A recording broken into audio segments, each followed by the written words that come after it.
नमस्कार मंडळी, स्वागत आहे तुमचं प्राईम टाईम महाराष्ट्रावरती।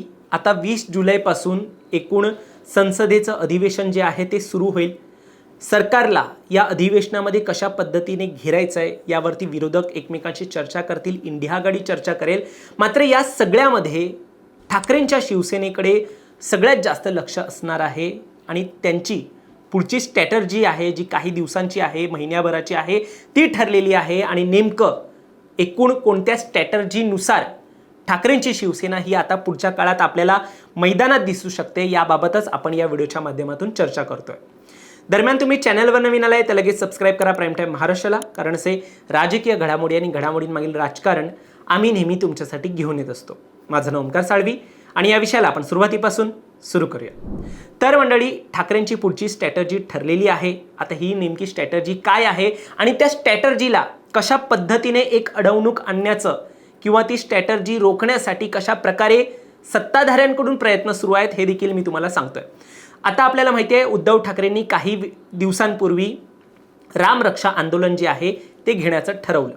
हे आंदोलन का ठरवलं? कारण की राम मंदिरामध्ये जे चोरी प्रकरण झालं त्यानंतर ठाकरेंनी एकूण रामरक्षा आंदोलन करून जे कोणते राम मंदिर राज्यभरामध्ये आहे तिकडे जाऊन रामरक्षा पठण करणं हे सुरू केलं आणि सरकारला या माध्यमातून ही जी चोरी झालेली आहे या माध्यमातून घेरण्याचं काम जे आहे ते सुरू केलेलं आहे। एकूण या आंदोलनानंतर राजकीय विश्लेषक म्हणतात की आता उद्धव ठाकरेंनी हा कुठेतरी हिंदुत्वाचा मुद्दा जो महाविकास आघाडीमध्ये आल्यानंतर बाजूला पडला होता त्याला आता हाती धरलेला आहे। आणि एकूण हे करताना त्यांनी जमलेल्या तमाम हिंदू भगिनींनो आणि मातांनो हे जे त्यांचं घोषवाक्य सर्वात अगोदर भाषणाच्या वेळेला आपण पाहत असायचो, जे महाविकास आघाडीमध्ये आल्यानंतर जे त्यांनी म्हणणं बंद केलेलं ते पुन्हा एकदा सुरू केलं।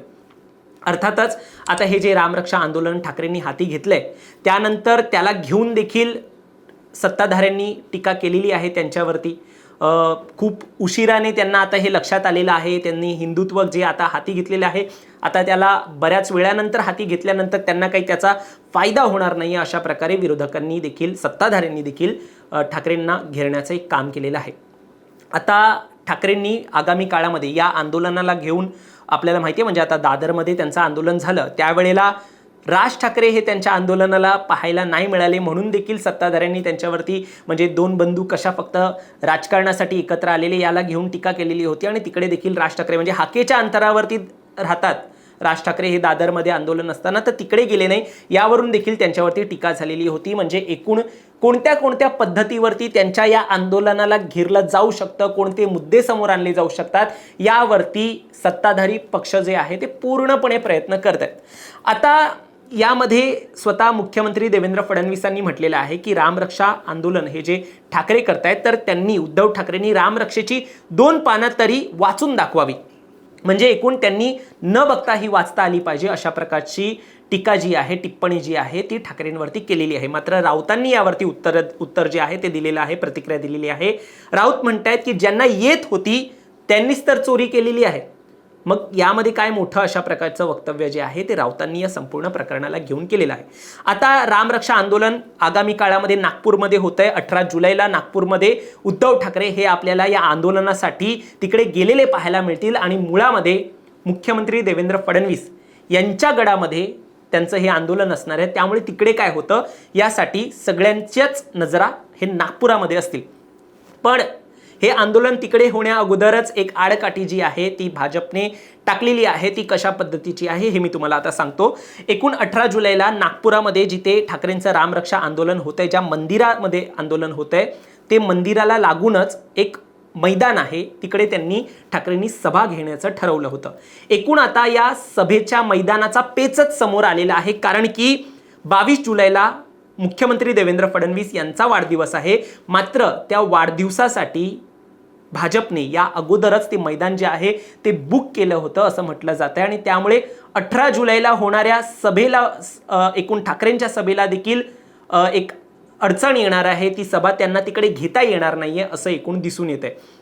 वाढदिवस आहे 22 जुलैला, तरी देखील एकूण 18 जुलैला जी सभा होणार आहे ती आता होईल की नाही, त्या सभागृहामध्ये त्यांना परमिशन मिळेल की नाही, अशा पद्धतीचं एक प्रकरण आता लवकरच समोर येईल। आता हे झालं नागपूर दौरा आणि एकूणच रामरक्षा आंदोलन, यामध्ये कशा प्रकारे ठाकरेंनी एक आंदोलन हाती घेतलेलं आहे. पुढे जाऊन कशा प्रकारे हिंदुत्वाच्या मुद्द्याला घेऊन ते समोर येतील हे आपल्याला दिसेलच. आता याशिवाय सगळ्यात महत्त्वाचा मुद्दा जो त्यांनी आत्ता हाती घेतलेला आहे तो आपल्याला येत्या संसद अधिवेशनामध्ये देखील ठाकरेंच्या शिवसेनेकडून मांडला जाताना पाहायला मिळू शकतो. आणि तो मुद्दा म्हणजे आताच जेव्हा उद्धव ठाकरे यांनी पत्रकार परिषद घेतली तेव्हा त्यांनी म्हटलं की सोनम वांगचुक हे जवळपास 18 दिवसांहून अधिक आता आपल्याला उपोषणाला बसलेले पाहायला मिळत आहेत. त्या उपोषणाला पाठिंबा दिला पाहिजे अशी मागणी जी आहे ती ठाकरेंनी केलेली आहे. एकूण जर ठाकरेंचं आपण म्हणणं ऐकतो तर ते म्हणतात की तुम्ही तिकडे दिल्लीमध्ये जंतर मंतरमध्ये जा असं देखील म्हणत नाहीये. मी सगळ्यांना असं आवाहन करतो की तुम्ही जिकडे राहता राज्यभरामध्ये, मग तुम्ही समाजवादी पार्टीचे आहात, तुम्ही त्या दुसऱ्या राज्यात आहात, तुम्ही तृणमूल काँग्रेसचे आहात किंवा इतर कोणत्या पक्षाचे आहात, तुम्ही तुमच्या राज्यामधून विरोधक असाल तर या आंदोलनाला पाठिंबा द्या. तिकडे तुम्ही त्यावरती भाष्य करा, बोला, जेणेकरून हे आंदोलन फोकसमध्ये येईल. एकूण उद्धव ठाकरे हे स्वतः म्हणतात की आमचे नेते जे आहेत ते देखील या आंदोलनाला जातील आणि एकूण त्यांचं म्हणणं आहे की मी जाईन की नाही जाईन यावरती त्यांनी काहीच भाष्य केलं नाही. म्हणजे ते स्वतः जाणार की नाही यावरती ते म्हणतात मी जाईन, मी बघीन, अशा प्रकारचं वक्तव्य त्यांचं सातत्याने समोर येत आहे.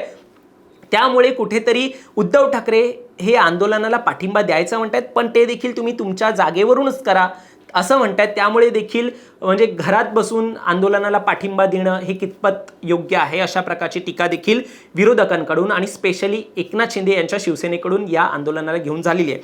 म्हणजे त्यांनी काय टीका केली एकनाथ शिंदे यांनी की बुडाला जळतंय आणि डोंगराची आग विझवायला पळते अशी उद्धव बाळासाहेब ठाकरे पक्षाची अवस्था झाली आहे. स्वतः आंदोलनात उतरण्याचं धाडस नाही, पण तुम लढो हम कपडे संभालते है या भूमिकेतून घर बसल्या आंदोलनाला पाठिंबा देत राजकीय पोळी भाजण्याचा हा त्यांचा प्रयत्न सुरू असल्याचं अगदी बोचऱ्या शब्दांमध्ये उपमुख्यमंत्री एकनाथ शिंदे यांनी ठाकरेंवरती हल्लाबोल केलेला आहे.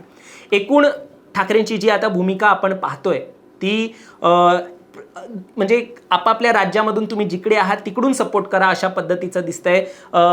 आता हे जे आंदोलन आहे हे मोठ्या प्रमाणामध्ये जेनझीचं आंदोलन आहे, युवकांचं आंदोलन आहे असं त्याकडे पाहिलं जात आहे. तिकडे आदित्य ठाकरे देखील जातील की नाही यावरती देखील स्पष्टीकरण दिलेली नाही आहे. मात्र आता संसदेमध्ये हा मुद्दा मांडला जाईल, म्हणजे अरविंद सावंत यांच्या माध्यमातून हा मुद्दा मांडला जाईल हे ते सांगतायत. मात्र तिकडे जाण्यासाठी तरी सध्या ठाकरेंनी कोणतंच अधिकृत भाष्य केलेलं नाही आहे.